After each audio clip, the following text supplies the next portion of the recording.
Hello दोस्तों, स्वागत है आपका मेरे YouTube चैनल। और मैं आज आपको अपने व्यूअर्स की भेजी कुछ सच्ची और डरावनी कहानियों के बारे में बताना चाहता हूँ। तो अगर आपको ऐसी ही बेहद डरावनी हॉरर स्टोरी सुनना पसंद है तो मेरे YouTube चैनल हॉरर मिनाटी को सब्सक्राइब करना ना भूलें, ताकि मैं और इंटरेस्टिंग हॉरर स्टोरीज आगे भी आप लोगों के लिए लेके आता रहूँ। आगे की स्टोरी मैं अपने व्यूअर्स के ही पॉइंट ऑफ व्यू से कंटिन्यू करूँगा। हेलो दोस्तों, मेरा नाम अंकित है और मैं अपनी फ्रेंड रिया की एक सच्ची डरावनी कहानी के बारे में बताना चाहता हूँ। रिया अपने मम्मी सुमन और पापा विनोद के साथ दिल्ली में रहा करती थी। वह हर साल अपने मम्मी पापा के साथ गर्मी की छुट्टियों में ननिहाल जाती थी। उसका ननिहाल अलीगढ़ जिले में है। एक बार की बात है, रिया की स्कूल की छुट्टियां पड़ चुकी थी। रिया और सुमन ननिहाल जाने के लिए तैयार थे। विनोद को ऑफिस में काफ़ी काम होने की वजह से शाम को छुट्टी मिल गई। दिन ढल चुका था। सुमन ने कहा, अब रहने दो, अब जाने का समय नहीं है। सुबह होते ही हम अलीगढ़ के लिए निकल जाएंगे। इस बार विनोद ने कहा, हमारे पास खुद की कार है, दिन ढल गया है तो क्या हुआ, हमें कौन सा वाहन बदलना है। रिया भी जिद करने लगी, मम्मा अभी चलो ना, मुझे अभी नानी के घर जाना है। रिया और विनोद के बहुत जिद करने पर सुमन जाने के लिए तैयार हो गई, लेकिन अंदर ही अंदर ना जाने क्यों उसका मन घबरा भी रहा था। अब रात हो चुकी थी और इन लोगों की गाड़ी सड़क पर चले जा रही थी। रात की वजह से सड़क पर वाहनों का आना जाना कम हो गया था। विनोद कार चला रहा था। सुमन और रिया पीछे की सीट पर बैठे हुए थे। जिस गांव में उन्हें जाना था वह गांव अलीगढ़ से करीब 20 किलोमीटर आगे था। वह अलीगढ़ पहुंच चुके थे। आगे का रास्ता कच्चा और सुनसान भी था। कोई आता जाता भी नहीं दिख रहा था। गाड़ी अब कच्चे रास्ते पर चली जा रही थी। थोड़ी ही दूर चलने पर गाड़ी अचानक रुक गई। रिया ने पापा से कहा, पापा क्या हुआ, गाड़ी बंद कैसे हो गई। विनोद ने कहा, पता नहीं बेटा, उतर कर देखता हूं मैं। सुमन ने कहा, जल्दी देखिए और यहाँ से चलिए, कितना सुनसान रास्ता है। आपको बिल्कुल भी शर्म नहीं आती जब मैंने आपको मना किया था कि कल चले चलेंगे। फिर विनोद मुंह बनाते हुए कार से उतरकर गाड़ी का बोनट खोलकर देखने लगा, लेकिन गाड़ी में कहीं भी कोई कमी नहीं दिखी। वह कार के अंदर आकर बैठ गया और कुछ सोचने लगा। तभी सुमन ने कहा, क्या हुआ, चलिए ना। विनोद अभी भी कुछ सोच रहा था। फिर सुमन ने रिया के पापा के कंधे को पकड़कर जोर से हिलाया और कहा, क्या हुआ, क्या सोचने लगे, मैं कह रही हूँ चलिए, यहाँ से मुझे अजीब सा महसूस हो रहा है। एक तो सुनसान रास्ता, ऊपर से रात, जल्दी चलिए।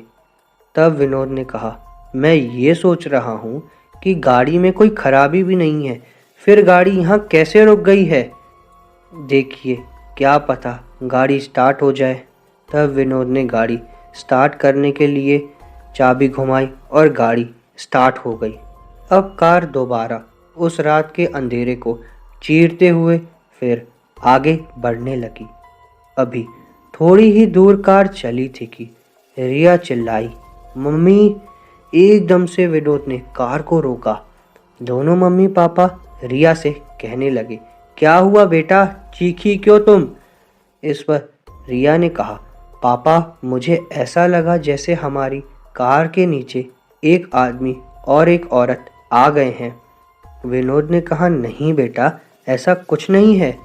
अगर वह औरत आदमी हमारी कार के नीचे आ जाते तो हमें भी पता चल जाता, और वैसे भी रात बहुत हो गई है।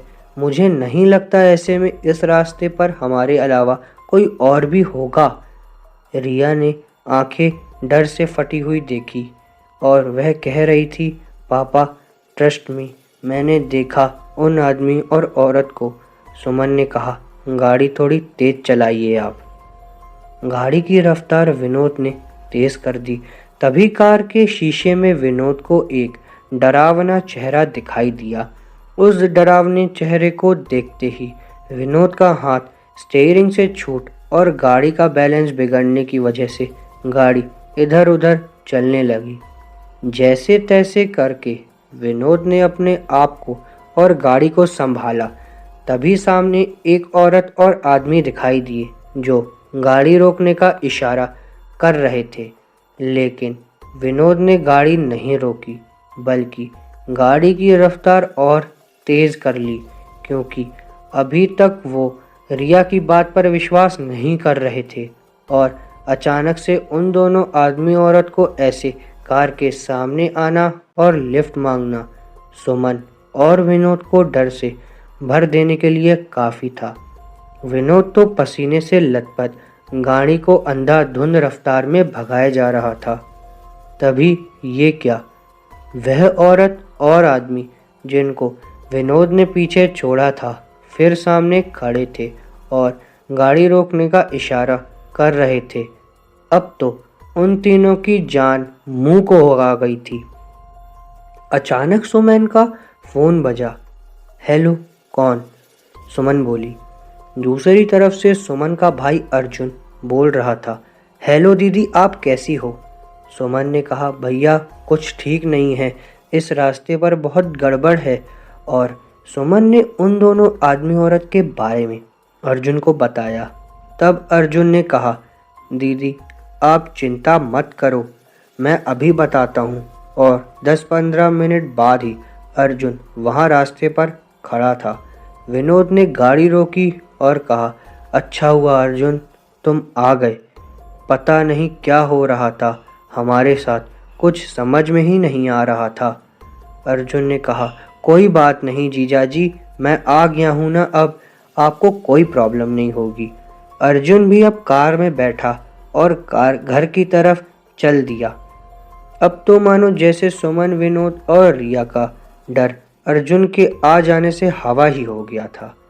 अब सब लोग घर पहुंच चुके थे। अर्जुन ने कहा, लाइए जीजाजी, कार की चाबी मुझे दीजिए, मैं पार्क करके आता हूँ, आप अंदर जाइए। विनोद ने कहा, ठीक है, और चाबी अर्जुन को दे दी। जैसे ही रिया और उसके मम्मी पापा ने घर में एंटर किया तो तीनों चौंक पड़े। घर में सब लोग रो रहे थे और सामने किसी की लाश पड़ी थी। ये देख सुमन और विनोद दंग थे कि क्या हुआ है घर में, और हमें अर्जुन ने भी कुछ नहीं बताया। सुमन की माँ ने रोते हुए सुमन से कहा, बेटा तेरा भाई अर्जुन अब इस दुनिया में नहीं रहा। इतना सुनते ही सुमन, विनोद और रिया के पैरों तले जमीन खिसक गई। सुमन को विश्वास ही नहीं हो रहा था, क्योंकि जो भाई घर के बाहर तक उसके साथ था, घर में उसकी लाश पड़ी हुई थी।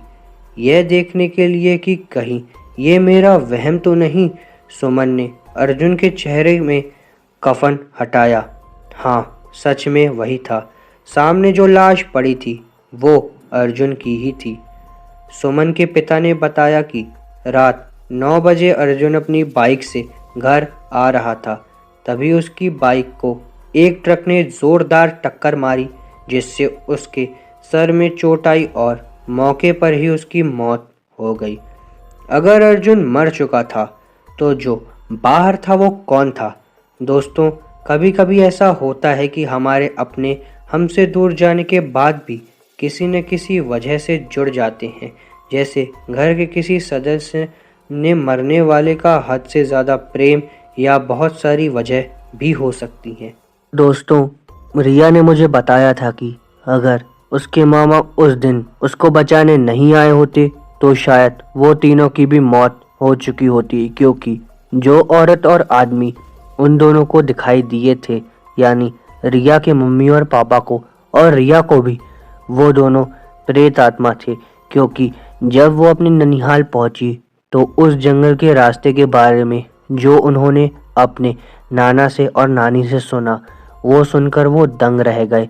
उन्होंने उनको बताया कि जिस रास्ते से वो लोग आ रहे थे वो रास्ता भूतिया रास्ता माना जाता है, क्योंकि वहाँ पे एक एक्सीडेंट हुआ था जिसमें एक दंपति यानी एक पति और एक पत्नी की मौत हो गई थी और रात के समय आने वाले लोगों को वो दंपत्ति बहुत ज़्यादा परेशान करती है और कुछ लोगों की एक्सीडेंट में मौत करवाने का कारण भी वो दोनों पति पत्नी हैं जो रात में भूत बन के उस रास्ते पर घूमते हैं और लोगों को परेशान करते हैं। नमस्ते दोस्तों, मैं विराज आज आपको अपने दोस्त राकेश के साथ हुई एक सच्ची डरावनी स्टोरी के बारे में सुनाऊंगा। ये बात है अक्टूबर 2018 की, जब राकेश और उसकी वाइफ किसी फ्रेंड की बर्थडे पार्टी में जा रहे थे। राकेश ऑफिस में काम करता है। ऑफिस से छुट्टी होने में रात के 8 बज गए। क्योंकि आज ऑफिस में काम बहुत ज़्यादा था इसलिए उसे लेट हो गया। राकेश छुट्टी होते ही जल्दी से जल्द अपने घर पहुंचा और अपनी वाइफ सुनीता को लेकर रात के करीब 9 बजे अपनी बाइक से दोस्त के यहाँ जाने के लिए निकल गया। मगर उसे पता नहीं था कि यह रात उसके जीवन की सबसे भयानक रात होने वाली है। राकेश के घर से उसके दोस्त का घर करीब 40 किलोमीटर दूरी पर था, जिसका रास्ता एक घने जंगल से होकर जाता था। राकेश और सुनीता बात करते हुए जा रहे थे। तभी सुनीता ने देखा कि एक ट्रक उनके पीछे लगातार हॉर्न बजाए जा रहा है। सुनीता राकेश से बोलती है, सुनो, पीछे वाली गाड़ी का साउंड बार बार आ रहा है और पीछे वाली गाड़ी बार बार हॉर्न भी बजा रही है। तभी राकेश बोलता है, क्यों मजाक कर रही हो, पीछे कोई गाड़ी है ही नहीं। सुनीता बोलती है, वह गाड़ी जस्ट हमारे पीछे है। राकेश को कुछ समझ नहीं आ रहा था कि ये क्या हो रहा है, क्योंकि उसे तो ना कोई गाड़ी दिखाई दे रही थी और ना कोई हॉर्न की आवाज़ आ रही थी। फिर उसकी वाइफ को कैसे दिखाई दे सकती है? पहले तो राकेश को लगा कि उसकी वाइफ मजाक कर रही होगी।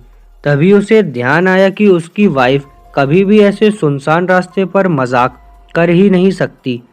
तभी वह ट्रक अचानक गायब हो जाता है।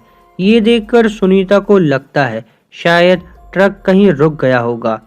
कुछ दूर जाते ही सामने से अचानक वही ट्रक आ जाता है, परंतु इस बार वह सिर्फ राकेश को ही दिखाई देता है। अचानक सामने आता ट्रक देख राकेश को घबराहट सी होती है। राकेश घबराहट से असंतुलित होकर बाइक लेकर गिर जाता है। सुनीता कहती है, क्या हुआ? राकेश कहता है, वह ट्रक हमारे ऊपर आने वाला था। उसकी वाइफ कहती है, यह तुम्हारा भ्रम था, सामने कोई ट्रक तो था ही नहीं। तभी राकेश पीछे मुड़कर देखता है तो सच में वहां कुछ नहीं था। तभी एक डरावनी चीख उन दोनों को सुनाई देती है। आवाज सुनकर वे दोनों बहुत डर जाते हैं और समझ जाते हैं कि कुछ तो गड़बड़ है और उनको इस जगह से बहुत जल्दी निकलना चाहिए। ये दोनों बात समझ जाते हैं। राकेश जैसे ही बाइक उठाता है, बाइक से चाबी गायब थी। वह दोनों आसपास चाबी को बहुत ढूंढते हैं, मगर चाबी उनको कहीं नजर नहीं आती। तभी अचानक सुनीता को आसमान में कुछ दिखाई देता है, कुछ धुआं जैसा। उसे देखकर सुनीता बहुत डर जाती है, क्योंकि वह कोई धुआं नहीं बल्कि कुछ आत्मा जैसा आसमान में घूम रहा था। कुछ आत्माएं आसमान में मंडरा रही थी तो कुछ उनके आसपास घूम रही थी, परंतु जब ये सुनीता को दिखाई दे रहा था और लगातार डरावनी आवाज आए जा रही थी। यह सब देख और सुनकर सुनीता डर के मारे वहीं बेहोश हो जाती है। राकेश उसे होश में लाने की बहुत कोशिश करता है, परंतु वह होश में नहीं आती। राकेश सोचता है वह किसी को कॉल करे, पर वह जैसे ही अपना फोन देखता है, फोन बाइक के गिरने से टूट चुका था। अब इस सुनसान रास्ते में उनकी मदद कौन करेगा? तभी अचानक दूर से एक कार आती दिखाई देती है। उसे देखकर राकेश को थोड़ी राहत मिलती है। राकेश उस कार को रोकना चाहता है, मगर वह कार उसके पास नहीं रुकती और दूर जाकर रुक जाती है। राकेश कार वाले को अपना सारा हाल बताता है और उसे अपनी मदद करने को बोलता है। राकेश कहता है कि उनको आगे शहर तक छोड़ दें, क्योंकि उसकी वाइफ सुनीता बेहोश हो चुकी है। इसलिए उसे इलाज की भी ज़रूरत थी। कार वाला उनको आगे तक छोड़ने के लिए तैयार हो जाता है। राकेश अपनी बाइक उठाता है और जंगल में थोड़ा अंदर को खड़ी कर देता है, जिससे कि कोई उसकी बाइक को चोरी ना कर सके। कार वाला उन्हें अपनी कार में बैठा लेता है और कुछ दूर जाते ही कार के सामने से अचानक कोई सफ़ेद चीज़ रास्ते पर दिखाई देती है। ये देखकर कार वाला कार को रोक देता है। तभी राकेश कार वाले से पूछता है कि क्या हुआ, मगर कार वाला कोई जवाब नहीं देता। राकेश के बार बार पूछने पर भी कि हुआ क्या है, कार वाले का कोई उत्तर आता ही नहीं। तो राकेश आगे ड्राइविंग सीट पर कार वाले को देखने लगता है, मगर कार वाला उसको वहां दिखाई ही नहीं देता। ये सोचकर कि शायद कार वाला नीचे उतर गया होगा कुछ देखने के लिए, वह भी कार वाले को ढूंढने के लिए नीचे उतर जाता है। पर वो तब हैरान हो जाता है। वह यह देखता है कि जिस जगह वो खड़ा है वह वही जगह है जहाँ पे उसकी बाइक गिरी थी। यह सब देखकर राकेश को कुछ समझ में ही नहीं आता। उसकी बाइक को बीच सड़क पर खड़ा देखकर उसके पैरों तले जमीन निकल जाती है, क्योंकि वह तो अपनी बाइक को जंगल के थोड़ा अंदर खड़ा करके आया था और फिर इतना सफ़र जो कार से तय किया था वह कहाँ गया। वह सुनीता को होश में लाता है। सुनीता के होश में आते ही दोनों डरते हुए बाइक के पास जाते हैं और राकेश देखता है कि उसकी चाबी उसके बाइक में ही लगी है। राकेश सुनीता से बोलता है, जल्दी आओ, हमें बहुत जल्दी यहाँ से निकलना चाहिए। तभी सुनीता राकेश से पूछती है, यह सब हमारे साथ हो क्या रहा है? पर राकेश खुद उसे भी कुछ बताने की हालत में नहीं था। वह सिर्फ इतना कहता है कि हमें जल्द से जल्द यहाँ से निकलना चाहिए और दोनों बाइक पर बैठकर चले जाते हैं। मगर वह डरावनी आवाज़ उनका अब पीछा छोड़ ही नहीं रही थी। अब रात के करीब 12 बज चुके थे। आसमान में बिजली चमक रही थी। अंधेरी काली रात, सुनसान सड़क, ऊपर से यह हादसा, कुछ डरावनी आवाज़ किसी को भी विचलित कर सकती थी। जैसे तैसे राकेश और सुनीता अपने दोस्त के यहाँ पहुँचते हैं। उनको देख उनका दोस्त कहता है, तुम लोग बहुत लेट हो गए हो, पार्टी तो अब ख़त्म हो गई, सारे मेहमान घर जा चुके हैं। तभी उसके दोस्त के पिताजी राकेश से पूछते हैं, तुम इतना घबराए हुए क्यों लग रहे हो बेटा? आखिर इतनी घबराहट क्यों है तुम्हारे अंदर? तब राकेश अपने साथ हुए हादसे के बारे में उनको बताता है कि उनके साथ जंगल में क्या क्या हुआ। वह तो घर से यहाँ आने के लिए समय से ही निकले, परंतु रास्ते में वो लोग किस कारण से लेट हो गए वह सब कुछ उन लोगों को बता देता है। तभी वह दोस्त के पिताजी बोलते हैं, आज तो अमावस्या है और जो चीज़ तुम्हें दिखाई दे रही है वह कोई साधारण चीज़ नहीं है। जंगल में भटकती हुई आत्माएं थी जिनका मकसद हर किसी को परेशान करना रहता है। अब जब तुम सही सलामत आ गए हो तो आज रात यही रुकना और सुबह होते ही चले जाना। रात को जाना खतरे से खाली नहीं है और राकेश और सुनीता वहीं रुक जाते हैं। इस हादसे के बाद राकेश और सुनीता कभी भी उस रास्ते पर नहीं जाते और आज भी वह हादसे को याद करते हैं तो बहुत सहम और डर से जाते हैं। नमस्ते दोस्तों, मैं रणवीर आज आप लोगों के लिए दो हमारे भारत की ही हॉन्टेड सड़कों के बारे में बताने वाला हूँ। गाड़ी चलाते वक्त सड़क पर सफ़ेद साड़ी में अगर कोई महिला दिख जाए और फिर आपकी गाड़ी का तेजी से पीछा करने लगे तो डर के मारे आपकी हालत ख़राब हो जाएगी। लेकिन ये कोई फिल्म की कहानी नहीं है दोस्तों, बल्कि भारत में कई ऐसी सड़कें और हाईवे हैं जहां रात होते ही ऐसे डरावने नज़ारे देखने को मिलते हैं। ऐसी ही एक रोड जिसको कैंट रोड कहा जाता है और वो दिल्ली में है।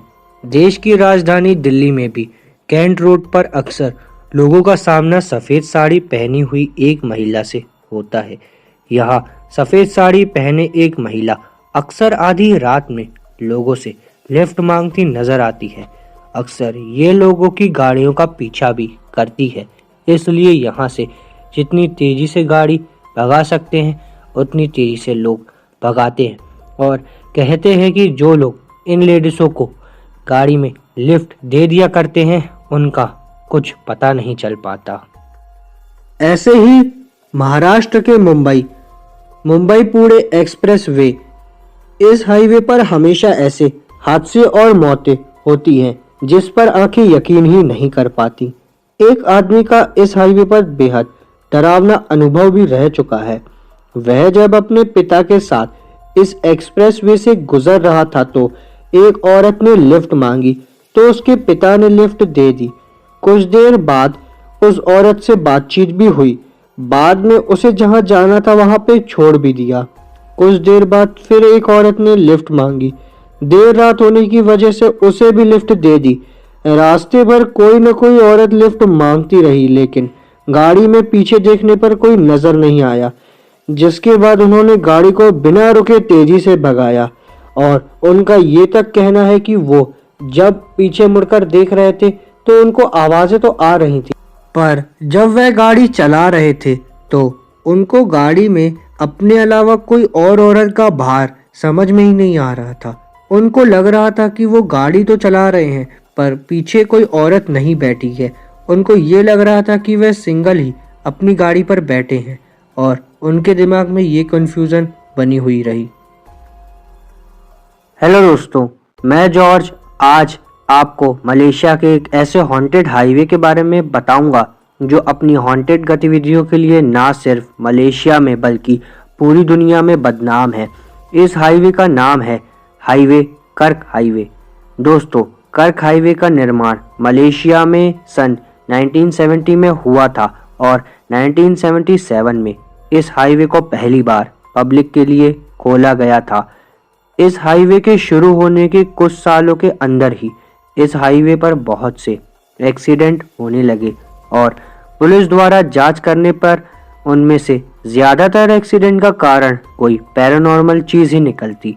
जैसे कई बार किसी गाड़ी का एक्सीडेंट होने के बाद जब पुलिस उस गाड़ी के ड्राइवर से पूछताछ करती तो गाड़ी का ड्राइवर पुलिस को बताता था कि इस कर्क हाईवे पर आने के कुछ देर बाद ही उसकी गाड़ी के आगे अचानक से एक पुराने मॉडल की पीली रंग की वॉल्क्सवैगन कार आ गई, जिससे टक्कर होने से बचाने के लिए उसने अपनी गाड़ी मोड़ी और गाड़ी मोड़ते ही उसका एक्सीडेंट हो गया। पर दोस्तों, सोचने वाली बात यह है कि कर्क हाईवे पर होने वाले ज़्यादातर एक्सीडेंट उसी पीले रंग की वॉल्क्सवैगन गाड़ी की वजह से ही होते हैं। कई बार मलेशियन पुलिस ने उस पीली वॉल्क्सवैगन गाड़ी को ढूंढने की भी कोशिश की, लेकिन उनको वह गाड़ी हाथ ना आई। दोस्तों, अब मैं आपको उस पीली वॉल्क्सवैगन गाड़ी की कहानी बताता हूँ। दरअसल वहाँ के लोगों का मानना है कि सन 1956 में कर्क हाईवे वाली जगह पर एक औरत ने अपनी ही पति को बड़ी ही बेरहमी से मार डाला था और मारने के बाद उस औरत ने अपने पति की लाश को उसी पुराने मॉडल की पीली वॉल्क्सवैगन गाड़ी में बंद करके छोड़ दिया था।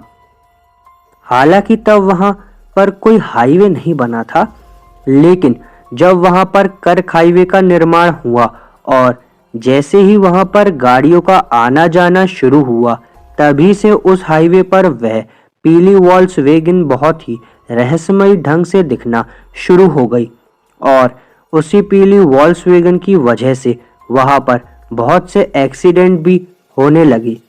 वह पीली वॉल्क्सवैगन हमेशा रात के वक्त ही उस हाईवे पर दिखाई देती है और देखने पर अचानक से वहां से गायब भी हो जाती है। बहुत से लोगों ने उस पीली वॉल्क्सवैगन को देखने का दावा किया है और कुछ लोगों ने तो उस गाड़ी की फोटो भी खींची है। दोस्तों, कर्क हाईवे पर सिर्फ उस पीली वॉल्क्सवैगन का ही आतंक नहीं है, बल्कि हाईवे पर कोई और भी तरीके की पैरानॉर्मल चीज है। जैसे एक 9 साल का लड़का जिसकी दोनों आंखों से खून निकलता रहता है। वह लड़का भी रात के वक्त ही लोगों को दिखाई देता है। कई लोगों ने उस लड़के को देखने का दावा भी किया है और जिन लोगों ने उस लड़के को देखा है उन लोगों ने यह बताया है कि वह लड़का उनसे अपनी माँ के बारे में ही पूछ रहा था और बार बार पूछ रहा था कि मेरी माँ कहाँ है, और एक ही रट को लगाए हुए था। और इतना बोलने के बाद वह लड़का जोर से चीखता है और फिर गायब हो जाता है। उस लड़के की कहानी कुछ ऐसी है कि एक बार एक औरत अपने 9 साल के बेटे के साथ अपनी कार से सड़क हाईवे से गुजर रही थी कि तभी ना जाने किस वजह से उनकी कार का एक्सीडेंट हो जाता है। उस एक्सीडेंट में वह औरत तो बच जाती है, लेकिन उसके 9 साल के बेटे की दोनों आंखों में कार का शीशा घुस जाता है, जिस वजह से उस लड़के की मौके पर ही मौत हो जाती है। और तभी से उस लड़के की आत्मा कर्क हाईवे पर अपनी माँ को ढूंढते हुए ही भटकती है। दोस्तों, अब मैं आपको कर्क हाईवे पर घटी एक और बिल्कुल सच्ची और बहुत ही भयानक घटना के बारे में बताने जा रहा हूँ। वैसे तो कर्क हाईवे पर कोई किसी तरीके की पैरानॉर्मल चीज़ें, भूत प्रेत तो पाए ही जाते हैं, लेकिन उन सारे घोस्ट में एक शैतान ऐसा भी है जो इंसानों को मारकर या तो खा जाता है या उनकी लाश के चीथड़े चीथड़े कर देता है। और दोस्तों, इस शैतान की कोई भी ओरिजिन स्टोरी नहीं है, मतलब किसी को पता नहीं है कि यह शैतान कर्क हाईवे पर कहाँ से आया और यह शैतान का इतिहास क्या है। खैर, अब मैं आपको इस शैतान की एक कहानी सुनाता हूँ, जो कि कुछ इस तरीके से है कि एक बार एक छोटा सा परिवार जिसमें पति, पत्नी और उनका एक 2 साल का बच्चा था, वह रात के वक्त अपनी कार में कर्क हाईवे से गुजर रहे थे। तभी कर्क हाईवे पर एक पेड़ के नीचे जाकर उनकी गाड़ी अचानक से बंद पड़ गई। उनकी कार के इंजन से धुआं निकलने लगा। यह देखकर वह आदमी अपनी गाड़ी से बाहर निकला और उसने बोनट खोलकर चेक किया तो उसे पता चला कि रेडिएटर में पानी सूख चुका है। फिर उस आदमी ने अपनी कार में चेक किया कि अगर पीने वाला पानी ही मिल जाए तो वह उसमें रेडिएटर में डाल सकता है ताकि गाड़ी स्टार्ट हो जाए और वह लोग वहां से तो कम से कम निकल जाएं। लेकिन पीने वाली पानी की बोतल भी खाली पड़ी थी। फिर उसने बाद वह आदमी वापस अपनी कार में बैठ गया और किसी दूसरी गाड़ी के वहां गुजरने का इंतजार करने लगा।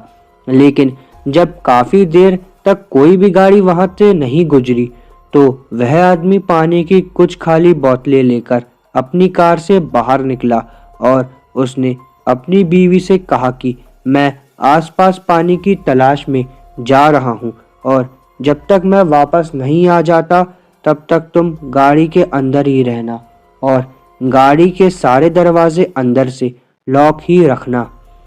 फिर उसकी पत्नी ने कहा कि ठीक है। उसके बाद वह आदमी पानी की खाली बोतल लेकर ढूंढने के लिए निकल गया। उस आदमी को पानी ढूंढने गए हुए अभी आधा घंटा ही बीता था कि तभी कार में बैठी उसकी पत्नी एकदम से डर के मारे चीख पड़ी, क्योंकि उसकी कार की छत पर एकदम से कोई भारी चीज आकर गिर गई थी। उस भारी चीज के कार की छत पर गिरने के बाद कार की छत से ऐसी आवाजें आ रही थी जैसे कोई भयानक जंगली जानवर अपने शिकार को नोच नोच कर खा रहा हो। वह भयानक आवाजें सुनकर वह औरत इतना डर गई कि उसने डर के मारे अपने बच्चे को ही छाती पे चिपका लिया। फिर थोड़ी देर में पुलिस की पेट्रोलिंग कार भी वहां आ गई। पुलिस की पेट्रोलिंग कार उस औरत की कार से कुछ मीटर की दूरी पर जाकर रुक गई। फिर पुलिस की पेट्रोलिंग कार के वहां आने के बाद उस औरत की कार की छत पर आवाजें बंद हो गईं।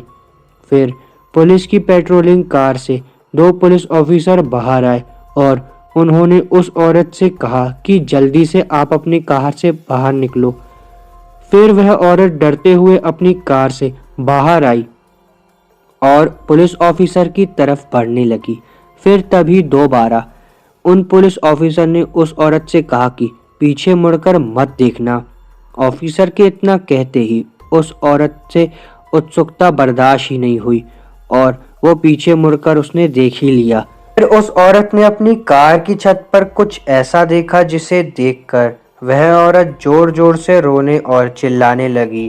दरअसल उस औरत ने देखा कि उसकी कार की छत पर उसके पति की बहुत ही बुरी तरीके से कटी फटी लाश पड़ी है और उसके पति की लाश का सर भी गायब था और कार की छत पर चारों तरफ से उसके पति का खून ही खून फैला हुआ था। फिर जल्दी से उन ऑफिसर ने उस औरत को अपनी पेट्रोलिंग कार में बिठाया और हेडक्वार्टर में बैकअप और एक एम्बुलेंस बुलाई ताकि उस आदमी की लाश को ले जा सकें। फिर उन पुलिस ऑफिसर ने उस औरत को बताया कि वह हाईवे अपनी रूटीन पेट्रोलिंग कर ही रहे थे, तभी उन्होंने दूर से इस कार पर हाईवे को खड़ा देखा। फिर वह कार की तरफ बढ़ने लगे, पर तभी अचानक से एक बहुत ही भयानक इंसान जैसा दिखने वाला कोई राक्षस एक आदमी की लाश को लेकर उस कार की छत पर कूदा और फिर वह राक्षस बड़ी बेरहमी से उस लाश को नोचने लगा। फिर तभी हम भी अपनी पेट्रोलिंग कार लेकर उस कार की थोड़ी जांच पड़ताल करने पहुंच ही गए, पर जब तक हम कोई एक्शन ले पाते वह शैतान वहां से भागकर जंगल की तरफ चला गया था। हेलो दोस्तों, मैं नीरज आज आपको एक भूत बंगले के बारे में बताना चाहता हूँ। यूपी के मेरठ का जेपी ब्लॉक देश की 10 बेहद डरावनी जगहों में से एक है। माल रोड पर स्थित यह इमारत भूत बंगले के नाम से फेमस है। ये बंगला भूत प्रेत के किस्से और कहानियों की वजह से बहुत ही मशहूर है। ये कभी इलाके की शान हुआ करता था, लेकिन आज ये जर्जर इमारत डर और खौफ के नाम बन चुकी है। चारों तरफ घना जंगल और बीच में 3 बंगले। इस बंगले के बारे में लोग अलग अलग तरीके की बातें भी करते हैं। बंगले के बारे में कई बातें सामने आई हैं। कोई कहता है कि यहाँ लाल रंग की साड़ी पहने हुए एक औरत कभी बिल्डिंग के ऊपर तो कभी बिल्डिंग से बाहर आते हुए दिखाई देती है। कुछ लोगों के मुताबिक यहाँ 4 लड़कों को घर के अंदर टेबल पर एक धीमी मोमबत्ती की रोशनी में बियर पीते देखा जा चुका है। इन अजीबोगरीब घटनाओं के चलते लोगों ने अब इसके अंदर जाना ही छोड़ दिया है। नमस्ते दोस्तों,